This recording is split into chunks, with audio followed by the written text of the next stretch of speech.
to the Captain's Corner. This is a great turnout here for the afternoon. We've been looking forward to seeing you, of course, and welcome to this wonderful afternoon opportunity for you to answer for us to answer any questions that you may have. Of course, this being the Captain's Corner, I'd like to introduce you to our panel that we have up here on the stage. First gentleman coming out is in charge of the largest division on board the ship. That is the food and beverage operations. He comes to you from Romania. How about a nice hand for Kathleen? Kathleen coming out. And the next gentleman is in charge of the entire technical operation of the ship, of course, that being the engine room and all of the technical operations. He comes to you all the way from Croatia. Have a nice hand for your chief engineer, Ivo. And, of course, the master of the Harmony of the Seas. Please welcome our wonderful captain, Captain Gus.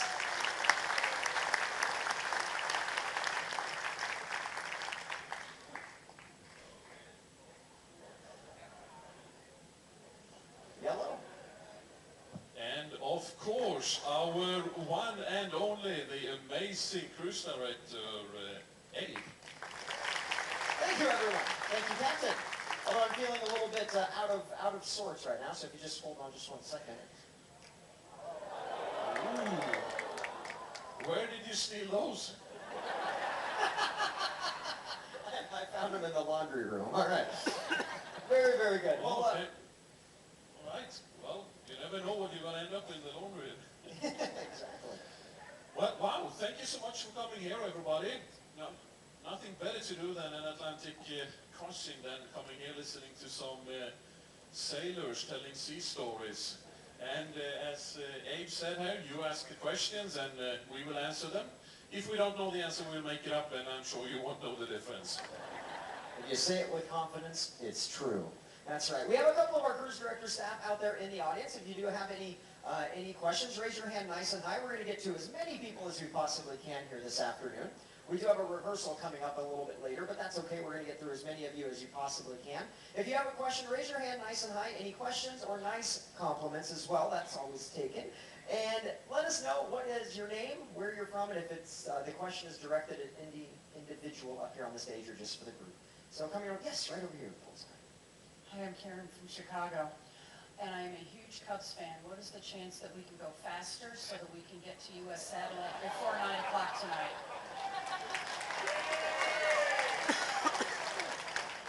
Well, if you're a Cubs fan, are you really sure you want to go there?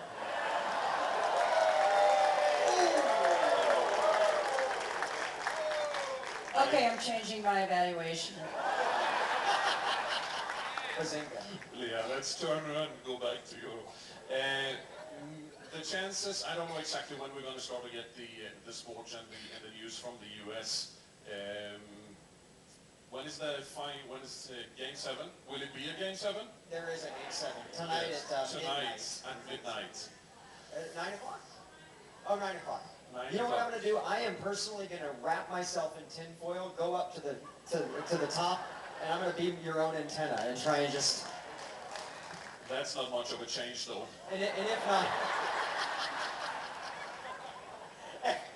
Come on, Captain, not this early in the show. All right.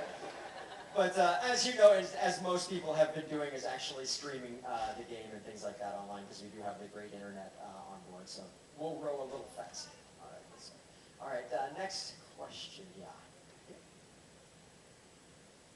I'm Ken from Canada. I want to know why the swimming pools are filled so high that the water overflows all over the deck.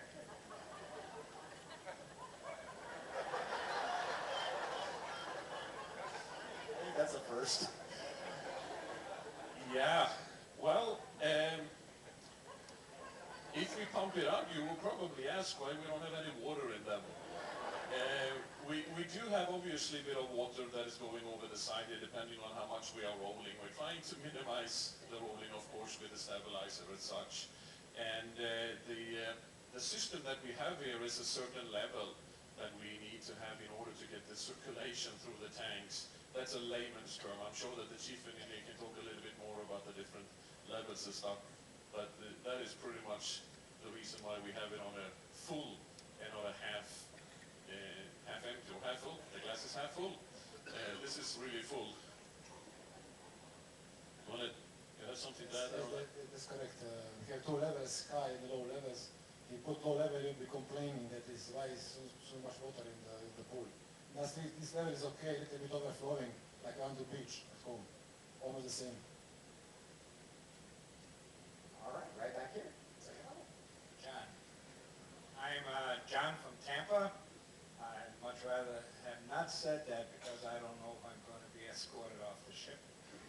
But I read your facts here, and then I'm going to compare against some of the other ships I've been on. You claim to be serving 18,000 pounds of potatoes per week. Why can't we get a baked potato?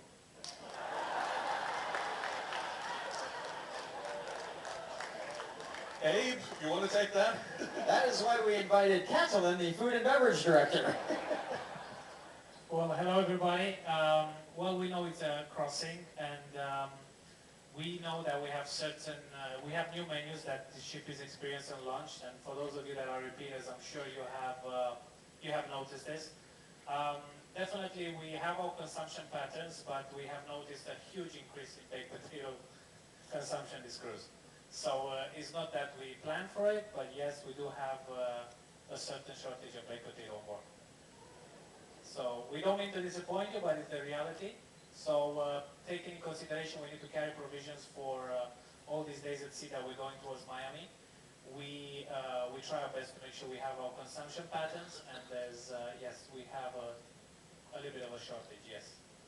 But we do have all other kinds of potatoes.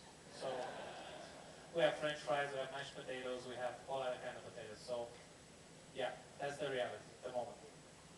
So can I get baked mash? Yes, I can get baked mash. Okay, thanks. I'll have that for dinner tonight. All right, right over here. I'm Wendy from New Jersey.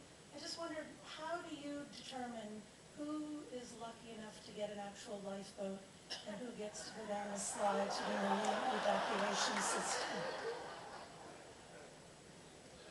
What kind of stateroom do you have, ma'am? A balcony. Yeah, wrong company, wrong century, and definitely wrong ship for that, ma'am. We have enough lifeboats and survival craft, plus 25%, which is the requirement for all ships that we have to have extra. And the lifeboats are carrying 370 people, and as some of you then have counted, that we have 18 of them. We have 5,500 people on board, roughly on the guest side, and 2,200 in the crew, or just under on this cruise. And then you make the math, and you see that we have enough on the lifeboat and survival crafts. We take 9,000 people, maximum capacity persons on board, and we have close to 12,000 seats in the survival crafts, which of course includes the MES, which is Marine Evacuation System, which is basically a raft that you would have to go into via a chute, similar to the Abyss, but a little softer landings. So that is what we have. So most people, everybody, would go into the lifeboats, and then we have a few that would go into the life rafts. Or you could do what I'm going to do, and that is based on the movie, go find the wooden door. Because according to the Titanic movie, the wooden door is how you survive. You stay on there, and there's only room for one.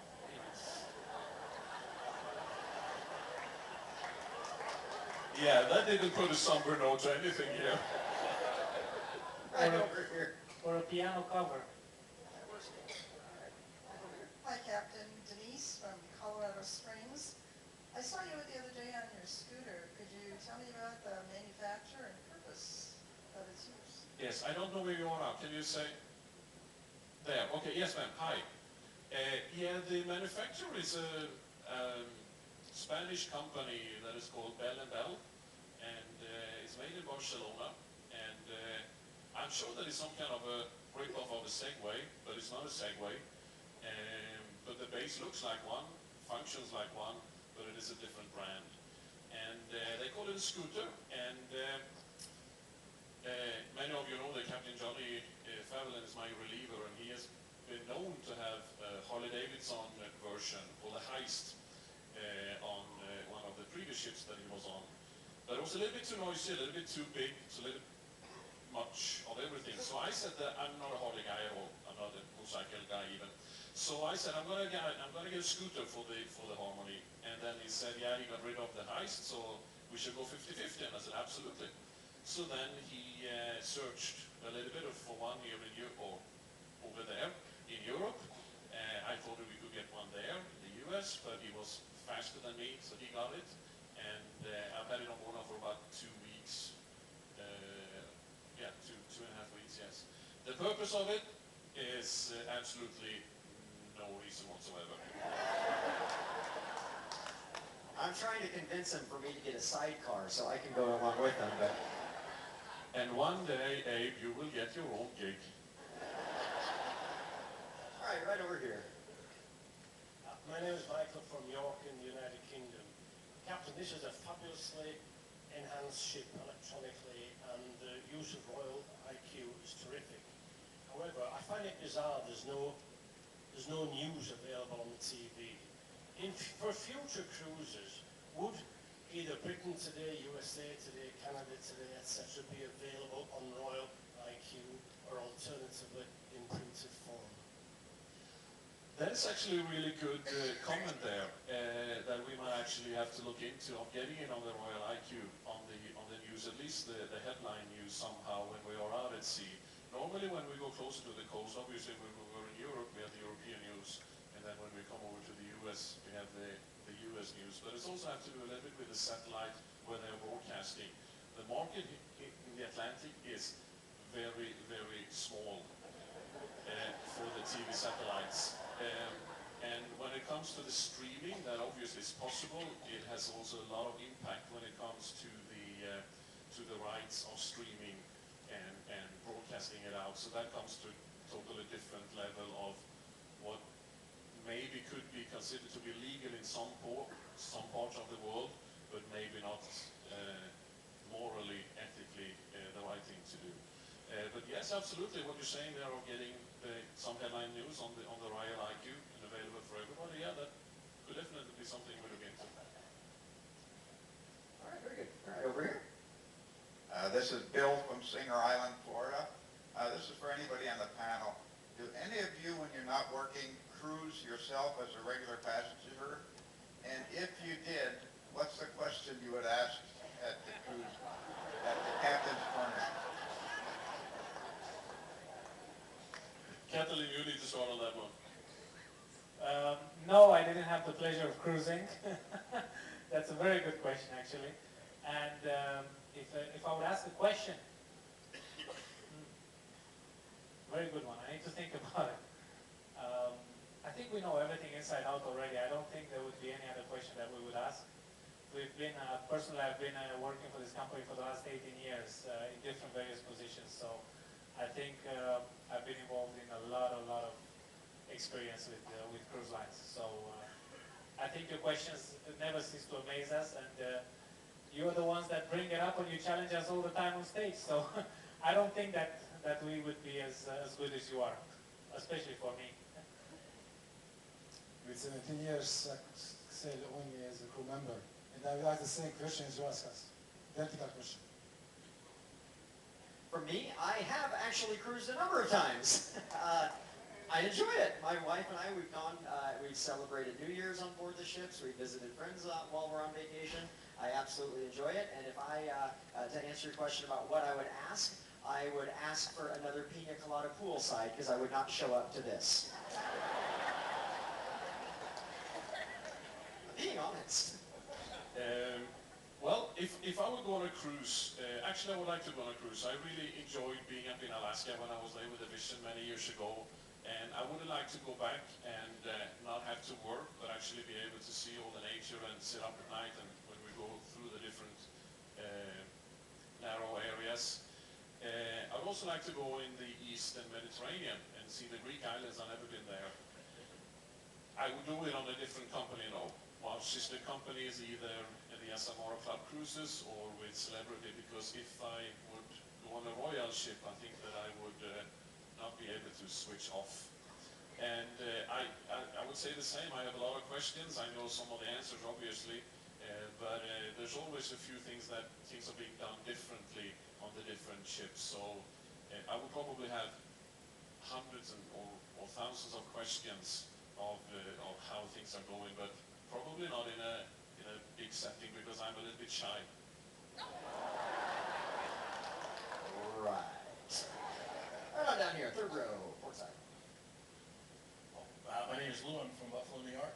I enjoy your 12 o'clock briefings that you give us every day, and I just have some questions about how you determine a couple of things. First of all, some days you tell us the size of the swells, and my first question is, do you have an instrument that you use to determine the size of the swells, the height of the swells? And my second question is, last week when we came from the Mediterranean into the Atlantic, one day it was particularly rough. And I was just wondering, what were the highest swells we encountered on that particular day? Well, we have wave radars on this ship. Not all ships has that, but we have it here. One of the reasons is because the reference ship, the Allure of the Seas, had that installed, and then the ship is building, or the shipyard is building the ship the same as the reference ship, if nothing else has been determined. So we got them sort of for free. Typically the third in class, or the first in class, would not get it with the wave radars. But otherwise, you would have to go and see approximately how big the waves are. And when we say the wave height, it is the significant wave height, which is the height of the highest, the average of the highest third of all the waves that we meet. But that is the average. So statistically, every 3,000 or so wave that we meet is twice as high as the significant wave height. And of course, if you're going into the waves, you meet a wave, let's say, every 10, 12, 15 seconds or so. So you're going to count up to 3,000 quite fast. But if you're going now like we have, most of the time we have had the waves with us, or at least from aft of a beam. And therefore we don't need so many waves. So every now and then we get a bit of an overhaul that you feel sometimes. And I must say that the weather that we have had, even the first couple of days out of Gibraltar, was absolutely fantastic. We have been really, really lucky with the weather. I take the weather that we have had any day, any time of the year going across the Atlantic. And now the last few days we've had basically like a pond and sunshine and 25 degrees centigrades, upper 70s. And we've just been lucky with that. There are a couple of different ways to cross the Atlantic. One is to go the shortest, which is called Great Circle, which will take you up north. The further north you go, typically you will get worse weather with more wind. The more south you go, the longer the distance, but also you get a bit better weather. So I hope that you have enjoyed that we went the southern route here, so to make that happen. And I think I've only mentioned the wave height a couple of times, and that's when it's been something to write home about. And I think that we have 10, maybe 12 feet waves then, so 3.5 meters, significant wave height. So obviously, once in every so often, you get some waves that are bigger, and then a lot of the times it's smaller than that as well. But I would say 10, 12 feet, maybe one that reached 15, but you feel it, and then that one is gone, and you don't feel it again for a while. So. Good stuff. All right, right over here. Hi, this is Mike from Florida. Question about cruises. I noticed at one time Royal Caribbean did have a cruise that sailed around the Horn. And I don't see any out there now. Any future plans to do a South American around the Horn cruise? Not inadvertently like Abe did, but actually a planned cruise. At this stage, I am not an expert in where all the ships will go. When I started in the company, we had very set ships. These were in Alaska in the summer, and these were in Europe, and then this one, that one ship that was going around the world was Legend at the time. But now we have ships moving all over, and usually when we open up the sails, it's about 1 to 2 years in advance. And I cannot say where all the ships are going now. But if you're interested, we still have the next cruise sails his office on deck number 5, where you can go and ask him, even if, well, of course I would like you to book one, but you can go and get information of where the different ships are going. But I don't have an answer exactly when or if we are getting anything back around the horn. And it was a very nice run. I did it back in 2009 with the Mariner when we went around the horn. All right, next question right over here. Yeah. Row. Ed from Tallahassee, Florida. Food and beverage. That's what happened to our ketchup. There you go. And the mustard. At the, up there on the deck there next to Johnny Rockets, you have a very nice complimentary hot dog stand. But it's missing a little things we look for in the States. And one of them is big ketchup, big mustard, no onion, no sauerkraut, no relish. Because you stole them all. You have them in the No, third no, row. I got these from up on deck, up there up there where the guys look for the whales. But anyway, any chance of, as you now are going to be doing the Caribbean drill, are you going to make that stand a little more Americanized with sauerkraut, chili, onion, relish? And these are a lot less expensive than those individual packets. We know, and actually we're trying to become more efficient to get the pump ones that are more efficient. Yes, it's the same quality product, but Boardwalk has always been the concept of takeaway, so that's why we have the sachets next to the Boardwalk stand. In terms of Americanizing the product, yes, we will. We'll look into it, and yes, you're absolutely right. In terms of sachets, yes, I know, peeling it, but more or less it was for takeaway. That was one of the reasons that the Boardwalk hot dog concept was designed. But yeah, in terms of ketchup sachets, if we move to the pump, we would have to use a lot of disposables, like little cups, which right now we as a company, we're really very interested in making sure that we become as paper efficient as possible. So either way, we found that it's cheaper this way, and we're gonna, again, we need some pumps over there, yeah. But the concept of the Boardwalk is takeaway, so it's a kind of like, which one do we want? We want to stay there or we want to take away? So it was pretty back and forth. So, but yes, for the American market, yes, we'll try to bring more condiments. And it's a very popular concept actually. For the next ship, we're planning actually to extend the whole counter over there because guests really, really enjoy it. And at the moment, all the counters are full. We didn't expect it to be so popular, so it's really working out for us. We need to extend on it. Thank you. Good stuff. Yeah, that Coney Island, that's my favorite. All right. Right over here, starboard side. My name is Jim. I'm from Washington, D.C. I heard mention that we had 5,300 guests on board. That's correct, I'm assuming. Of the 5,300, just get a few demographics out of it. How many are diamond or more better? How many are first-time cruisers? How many Americans? How many Europeans? So forth. Do you have those statistics available? Yes.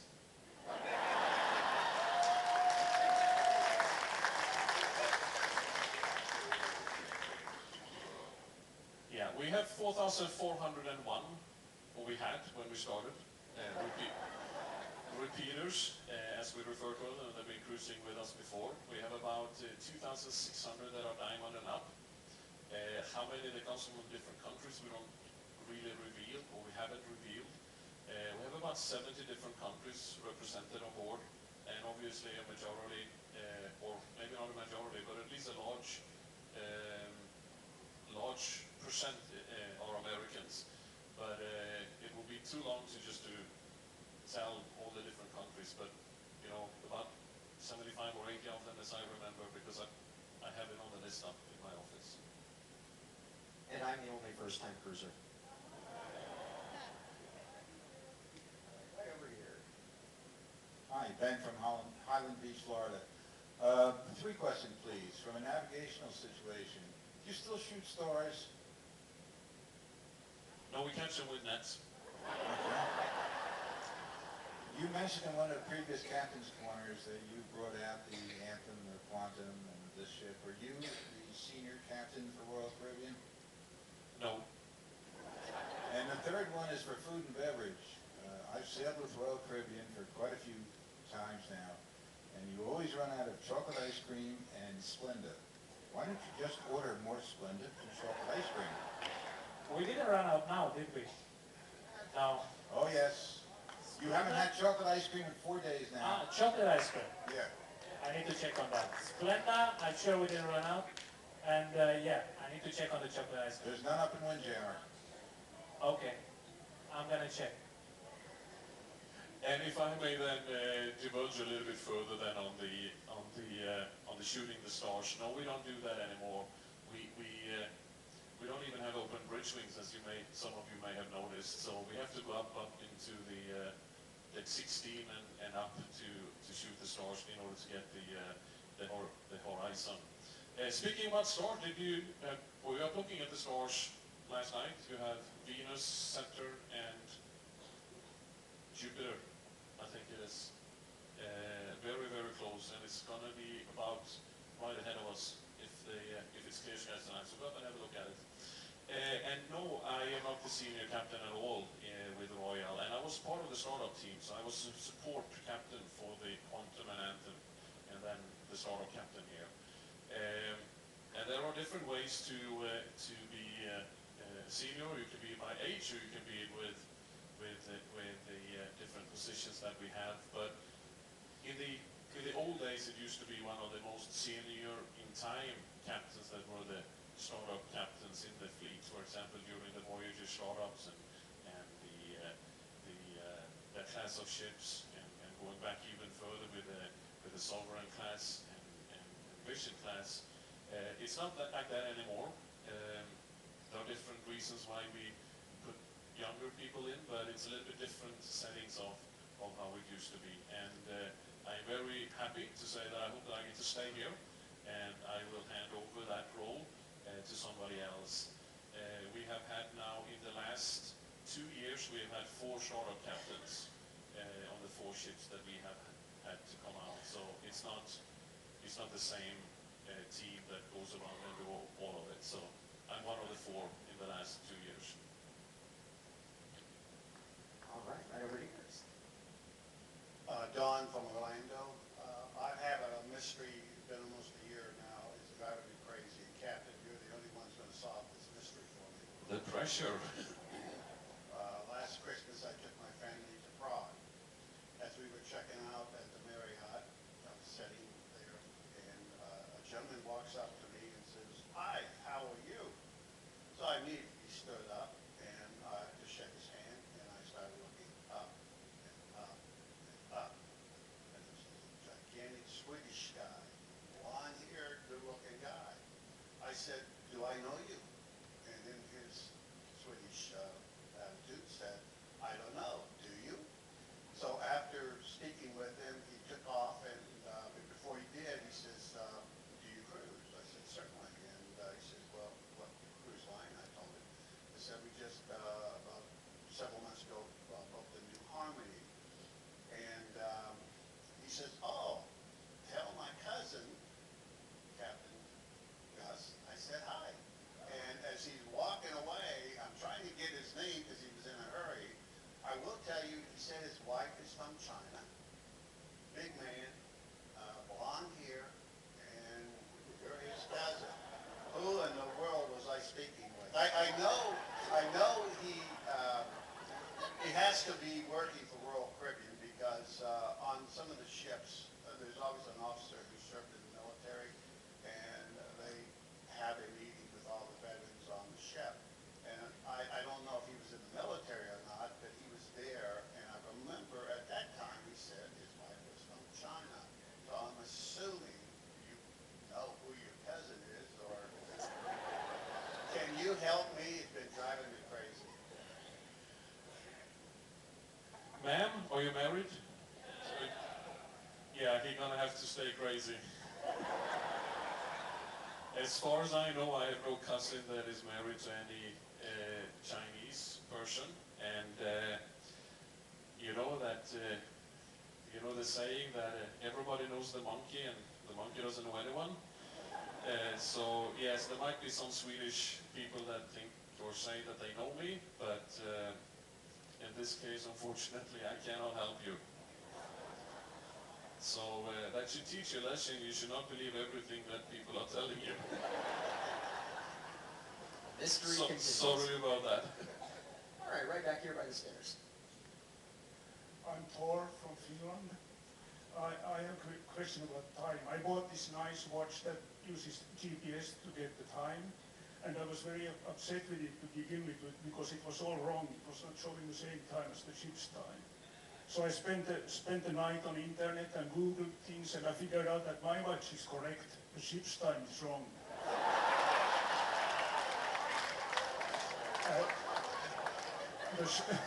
So are you going to set the clock correctly before we reach Miami?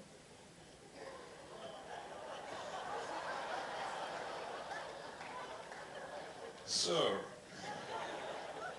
you're on vacation. What brand is it? Who cares?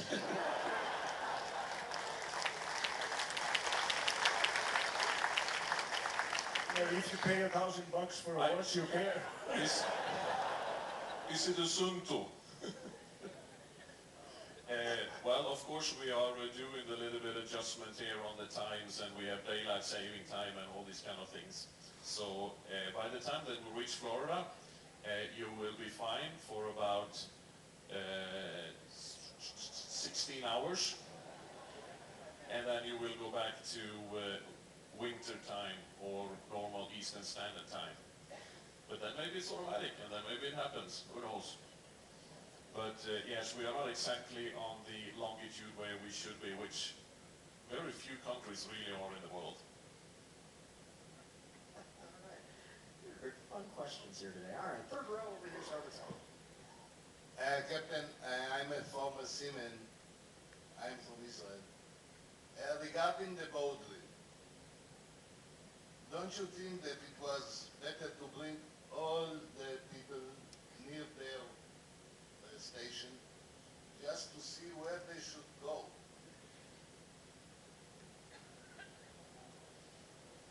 During the guest mustering exercise, you would like to have been closer to the lifeboat.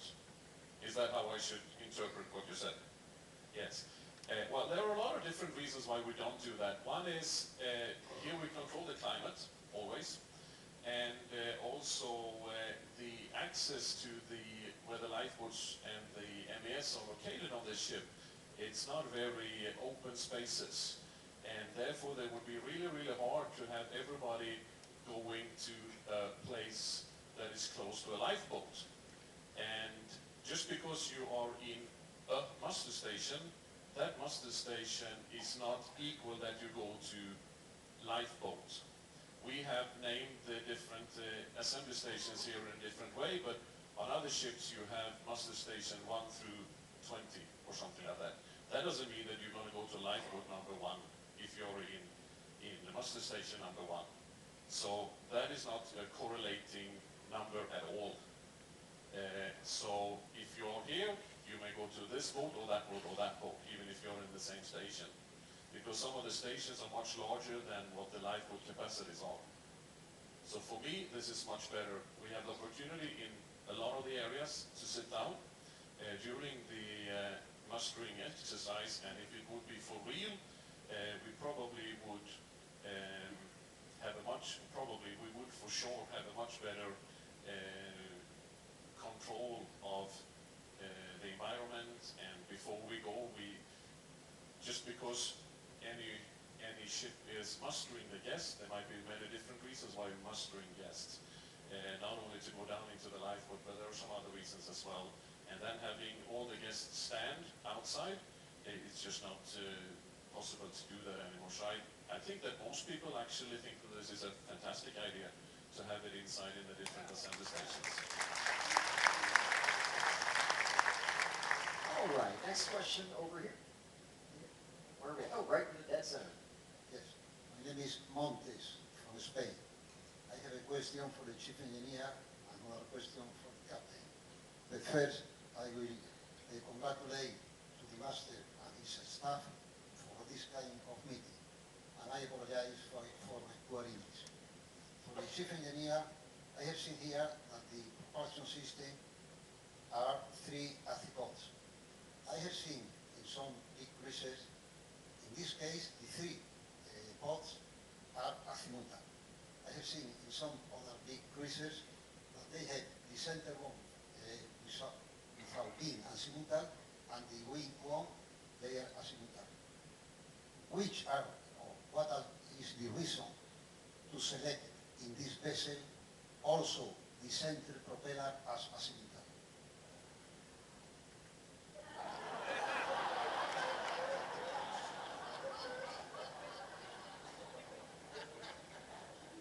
Thank you very much. I'm still looking for the potatoes. It was proven that all 3 azimuths without fixing point are more efficient and give more maneuvering for the captain.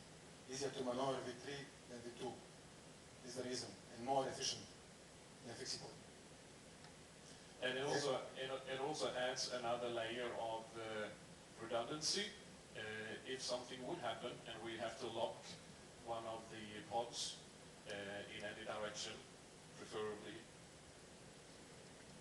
that we can get the speed, you would still have 2 pods where you can steer the ship. If you would have to lock one where you have only on the wings, as you refer to them, the outer ones, then you leave to have one on the that is still working. So there are a lot of different things that makes it worth having 3 azipods versus 2 ASI and a fixing.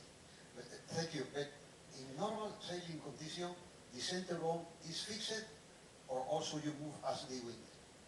No, they are in normal condition as we're out now. They are all synced. So if we move one degree, all moves 1 degree. The 3 one. All 3. When we are out at sea, when we are doing maneuvers, they turn as I see fit. When I'm turning the controls for them. And then we can have them separate in any direction and any RPM setting. Thank you. And now the question for you, Captain. Now it seems that the cruise market is improving. Well, for many years it's improving, every year. And I see that the shipyards, shipbuilders, I present this question to you because as far as I understand, you have a long experience in dealing with new buildings. So you have visited many shipyards that build cruiser vessels. Well, it seems now the builders of cruiser vessels are in Europe because some idea, some experience of Japanese people, they have been very poor. In Europe, we build cruisers, Italy, France, Germany, and Finland. And it seems also the German people is getting the property of STX Finland and STX France. It seems that it's on sale.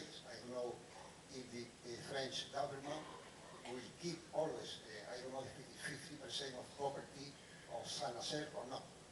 But it seems that the shipbuilding of cruise vessel will be in all the world at the hands of Italian, because you explained the other day that your main competitors, they do prefer Italy, and Germany, because Meyerberg, they have Germany and Finland. My question is, with the present rate of increase of the cruise market, these shipyards, in France, Italy, and Germany, will be sufficient to go with the future demand? No. Thank you very much for that clear answer. Yes, the cruise market is increasing quite a bit, and the order books are full in Europe. Some of our competitors have signed intentions to build ships outside of Europe, and I am sure that Royal is looking at all different kinds of options, as we do with everything. But there's nothing that has been released that we're going to go away from the 3 main shipyards that we are using now, which is in STX, where this one was built, Papenburg, where the Quantum class is built, and then of course we have Meyerwerft in Turku, as it's now is called, up in Finland. So we have ships, a lot of ships on order. We have quite a few official, and I'm sure that we have more in the future that we cannot reveal much about at this stage. But it looks good for the cruise industry, definitely. And I don't think that if there would be another yard in Europe that would be able to build at the same quality as the other yard, I think that they would also very soon be filled up with orders. So no, I don't think it's enough of what the cruise market is not saturated yet. All right. We have one here. Where's Victor? Oh, way in the back center. We're just about finished with the first change in deployment for the ship. Major changes in all the departments. Catalan has concerned about provisions and new menus and little things like chocolate ice cream as well, I'm sure. Abe and the captain, maybe chief engineer, are auditioning for the new comedian gigs. But the planning must have started even when we were back in Southampton, with all the changes and all the lead time and all the crew changes in the meantime as well. How do you put all that together? Well, a lot of the things obviously have been planned a long time in advance. Some have come up with a very short notice on different things just by need of things that we have to do, and that's typically what ships and sailors are used to, that we handle the situation that comes up to us in necessarily the way that we had planned it, on going on plan A, but plan B maybe, or plan C or D or E. We have a lot of crew turnover. We had about 80 that signed off in the last turnaround in Barcelona, and we have about the same that are leaving on the 5th, and then we have quite a few that are leaving on the 8th as well.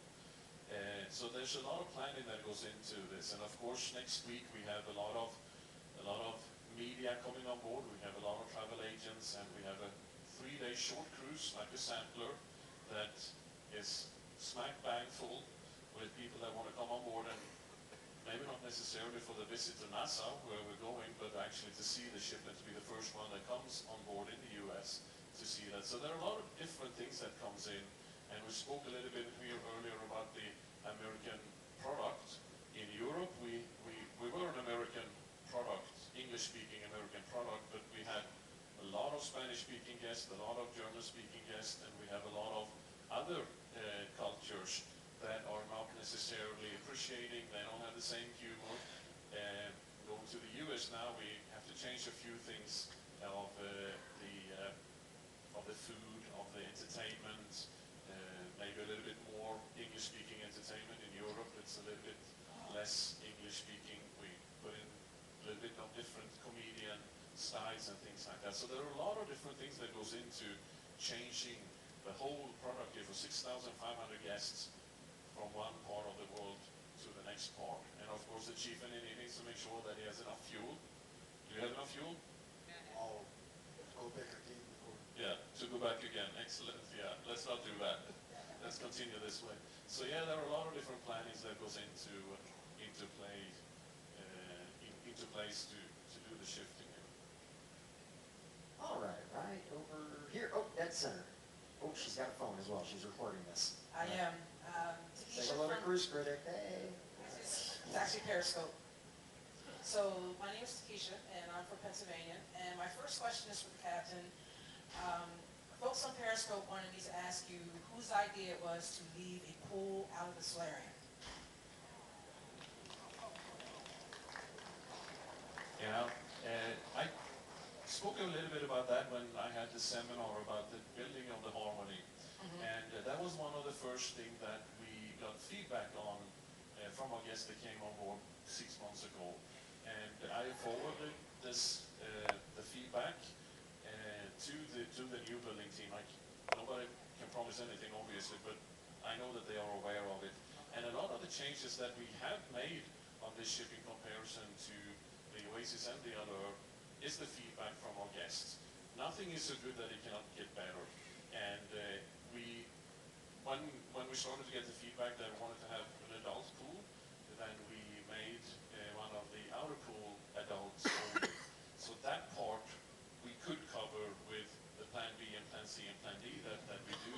But of course we can just not have a blow-up pool or rig one there, because there are a lot of restrictions, like a lot of them, public health and all kinds of different things that we need to have for it. But it is a point well taken, and who it was that said that we shouldn't have that, I have no idea. Okay.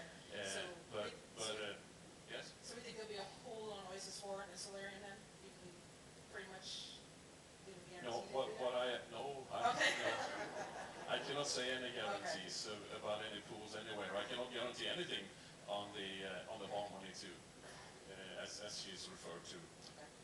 All right. Next question is for the food and beverage director. Just trying to figure out, since we have that great hot dog stand out there, where's the freestyle Coke machine? I noticed there isn't one on the boardwalk at all. Very good point. We've discussed this, and we're planning to bring more freestyle machines. They're very popular, and yes, for next Oasis, we're planning for Oasis 4, we're planning to put in the boardwalk as well machines.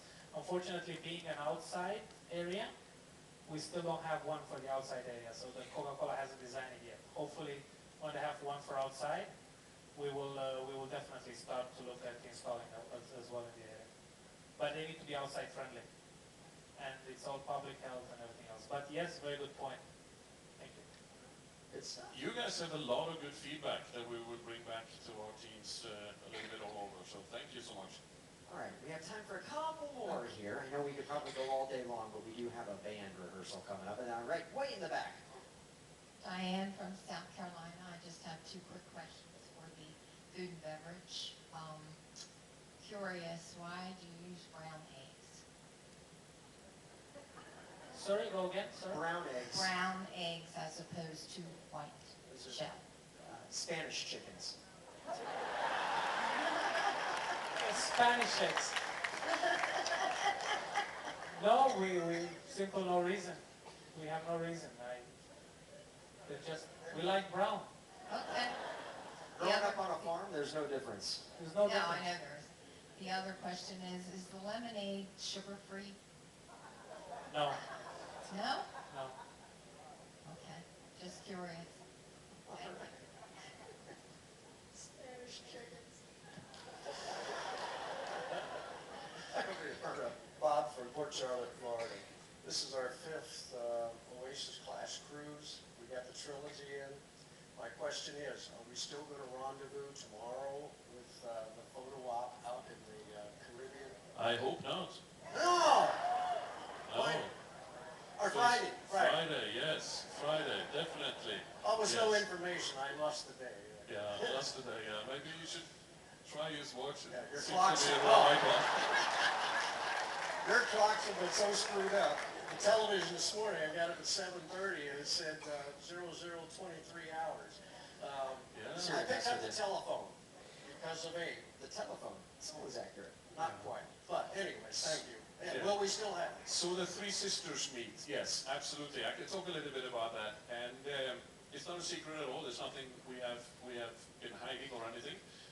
We will meet the Oasis and the Allure on Friday afternoon, around 4 to maybe 4, 5-ish, something like that. 3:30, we should probably see them very clearly. And we're going to line up outside of Fort Lauderdale, and there's going to be some helicopters with photographers that we have hired for media shoots and PR. I'm sure that there will be other helicopters and other boats as well, because it's all over media, and everybody wants to come out and see this historical moment. And some of you may have been on the Oasis when we did it. I was on the Allure, and I must say I really liked the view that they had from the Oasis. On us? No? Okay, yeah. Okay, never mind. So we're going to do pretty much the same thing, just 50% bigger. Many of you have seen the picture where the Oasis and the Allure is together, so we're going to do very similar, just add a ship. We will be. A little bit bigger ship. You won't see the difference though in the picture. No, we arrive on the 5th in the morning, and it's going to be on Friday in the afternoon. Are we going to be all night with the sisters? Well, I won't. Oasis is heading up north to Port Canaveral, where she will be the following morning. Allure is going to Nassau, where she will be the following morning, and we of course are going to go into Fort Lauderdale the following morning. So that's a once in a, I wouldn't say a lifetime, but I cannot really see this happening anytime soon, because there's been quite a few different things that needed to come into play to make this happen. Allure had to change their itinerary, for example, had to push up a little bit with Oasis, and of course we have to come in 12 hours earlier, give or take, in order to meet up there. So we have used a little bit more fuel than what we would have done otherwise. Good stuff. One more here. Where do we have? All the way. Oh, yeah, all the way in the back. All right. No, are we good? Yeah. No question. All right, we've got another one right down. Do you have a microphone? No. All right. Oh, right over here. Yeah, come on. Thank you for taking my question last. That'll be a good one. I was told by the first-time cruiser that the captain didn't know where he was going and needed to be pointed in the right direction. Can you elaborate on that?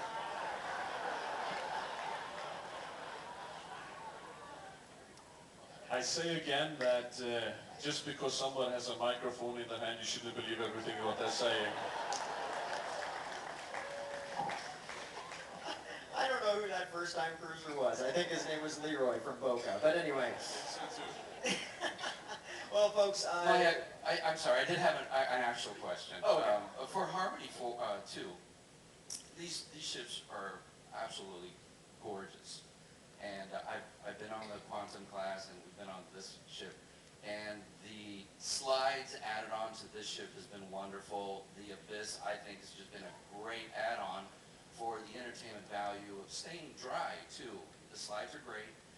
But I have to say that the best entertainment really is the iFly on the Quantum class. And I thought, where would you put a Quantum, maybe, or an iFly, in the newer ships and put it in between both the flow riders and get rid of the bar up there?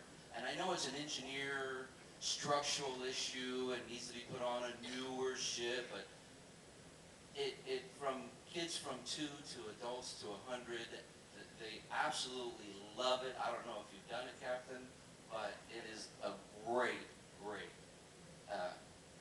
venue to have.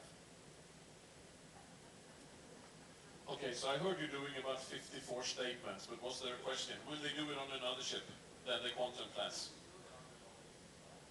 If we could do it on an Oasis class, I mean, nothing is impossible, but obviously something had to be done to route the airflow in it as it's coming down, and it was quite deep as it was coming in there around. So I said nothing is impossible, but it's really tough to do it. And yes, I have done it. I was the captain on the Quantum and the Anthem. So yes, I've done it, and I agree with you. It's a fantastic experience. Is it Oasis class? At least not until now. But again, nothing is impossible to happen, but it will probably take a lot of work to get that done. So probably not in the near future, at least. But thank you for your comment about how fantastic everything else has been. Yeah, thank you very much. Well, I think we got about every single question except for what does the captain wear, boxers or briefs, you know? Yeah, you really want to know that? I'm good. Commando.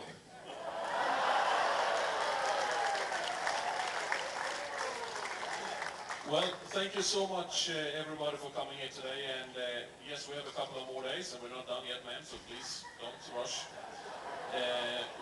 We have a couple of more days before we say goodbye, but I want to say thank you for coming here today and of course cruising with us here. And now it looks like they're going to start to prepare it. So thank you so much. Have a good day here on the ship. And for now, bye-bye. Ladies and gentlemen, before you go, I just would like to say thank you. How about a hand for Kathleen, for our Chief Engineer Evo, and for Captain Gus. Not only are they working hard, but they're working hard in front of the house for all of you. I think pretty much they've done it all except for play with the band. So thank you very much. Can I play with the band? No, you can't play with the band. Why not? Because we have professional, you're a captain, professional musicians. So I'm not a professional. Is that what you're saying? I didn't say you're a musician. I want to, they're even preparing it. I want to play with the band. Can I play with the band? You're not going to play with the band. What? Yeah, shall I play with the band? No. I don't want to play with the band. You are the captain. Whatever. Do it. Do you even know what to play? Do we have a triangle? Oi. No, it's too big. There's just, can I use the, okay.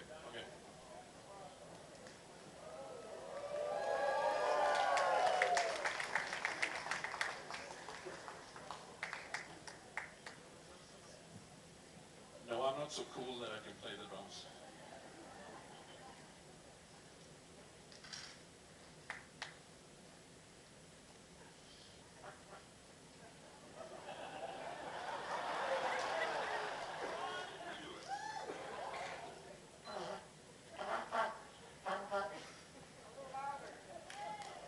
This ain't working. You asked for it.